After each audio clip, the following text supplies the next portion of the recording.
So, we're now going to look at energy and how it's used in chemical reactions.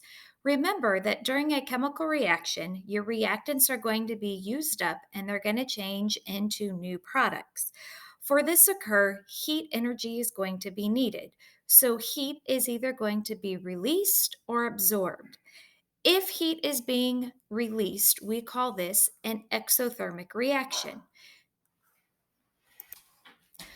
So, during an exothermic reaction, it will feel warm because heat is being released. In this case, your reactants are going to have more potential energy than your products, and some of your potential energy is going to be converted over to heat. Endothermic reactions, they are going to feel cold because heat is being absorbed or pulled into the chemical reaction for it to occur. So if you have a test tube where your chemical reaction is occurring and you held that test tube up against your hand, it feels cold because the heat is being pulled from your hand into your chemical reaction, so it proceeds. In this case, your products have more potential energy than your reactants, and some of your potential energy is going to increase as your reaction proceeds. Activation energy is that minimal amount of energy that's needed for a chemical reaction to occur. So, for example, when we're striking a match to get it to burn, the activation energy is going to be the friction that occurs between the match head and the match box. Uh, that heat or friction is going to strike or get the match burning. If we look at a energy diagram, maybe this will help you visualize a little bit better about the reactants versus the products and why they have more energy than the other. So let's take a look first at exothermic reaction. So just kind of looking at an exothermic reaction in general, here is the course of the reaction. So along the x-axis, this is the course of your reaction. Here we start with your reactants and you proceed over to your products. On your y-axis, this is your energy, and notice your energy increases as you move up.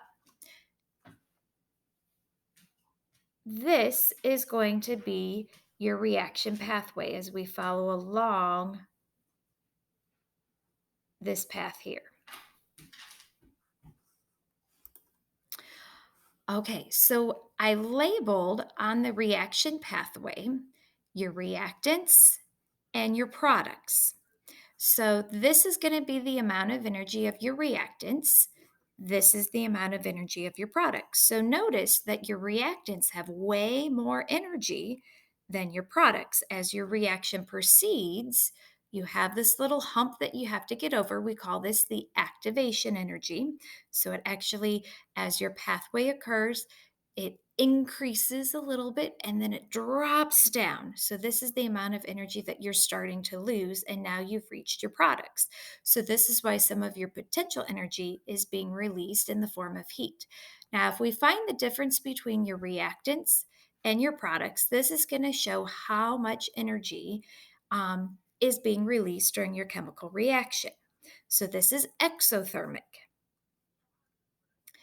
Endothermic reaction. Here's our endothermic reaction diagram. So again, this is the course of the reaction. We start with our reactants going over to our products.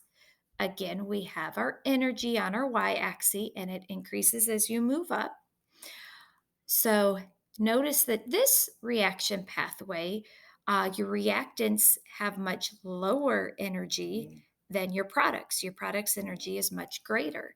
And again, our pathway is going to increase. We have our activation energy, this barrier that we have to get over. And then we kind of drop back down into our products. So in this case, our potential energy is going to increase as your reaction occurs. We can find the difference between our reactants and our products, and this is the amount of energy that's being absorbed into the reaction as it occurs. Calorimetry is the method that we use to find out how much heat is being released or absorbed during a chemical reaction. The calorimeter is going to be the device that measures your heat change. So, if your water temperature increases, it's an exothermic reaction. And if your water temperature decreases, it's endothermic. So, this is a fancy drawing of a calorimeter. We call this a bomb calorimeter. They're really expensive, so we don't have any of them in the lab. Um, so, you have an insulated container, and within that insulated container, you have a smaller container. This is what we call the reaction chamber, and that reaction chamber is going to be sealed and surrounded by water.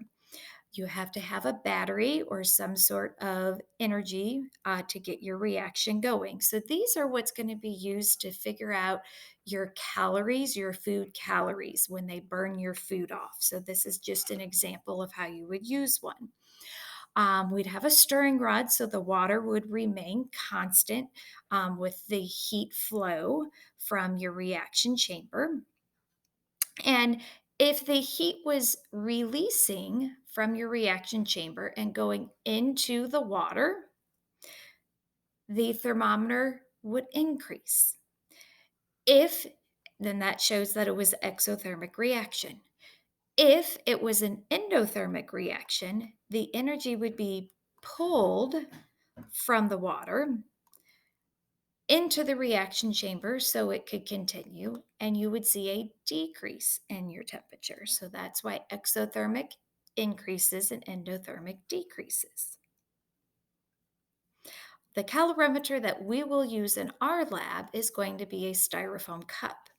So when we go to calculate um, our change in heat or our heat transfer, in our specific heat lab, we will use this formula here. So you'll see it again.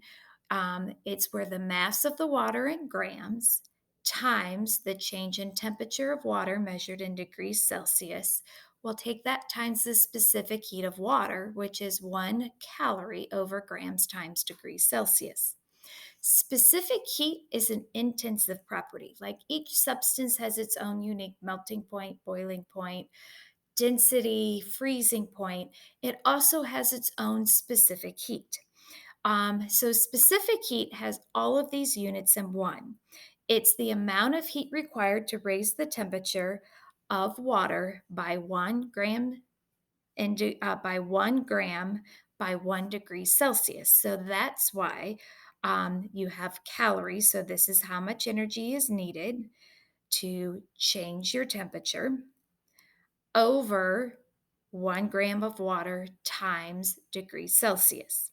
So, your specific heat of water, we could use the 1 calorie over grams times degrees Celsius, or we could use the metric 4.2 joules over grams times degrees Celsius. This specific heat, we will be using more with this formula here to find our change in heat.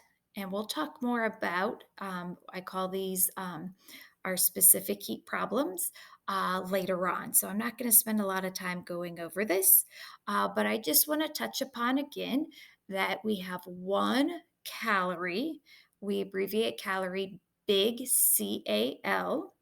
I call this the big calorie or the food calorie. This is the English um, system for measuring calories or your food calories on your nutrition label versus the 1 calorie, small c or CAL, or our chemistry calorie.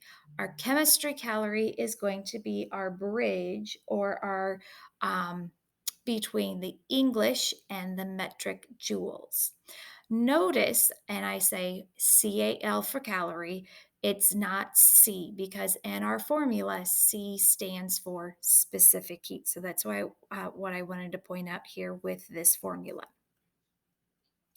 So again, we could be measuring kilocalories versus cals. So 1 kilocal is equal to 1,000 small or chemistry calories.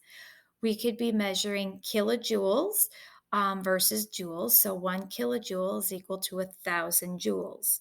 Remember, one big calorie or food calorie or English um, measurement is equal to 1,000 small our chemistry calories, and one small chemistry calorie is equal to 4.184 joules. So notice that the food or English is not equal to the metric. So that's why we have to have this bridge here between our calories. And we'll be using these again in the future for um, some energy conversion problems.